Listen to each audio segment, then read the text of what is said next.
Joe and Carl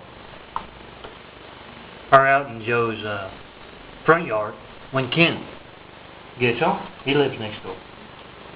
And Ken is carrying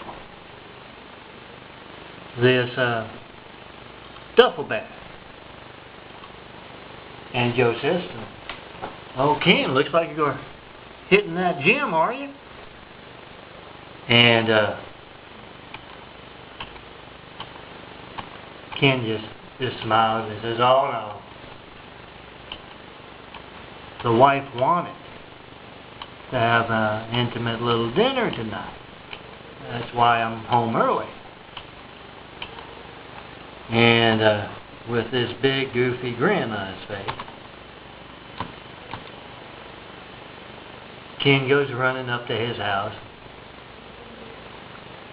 Carl says, "Oh man, you know, Ken really should hit that gym or do something, get some exercise.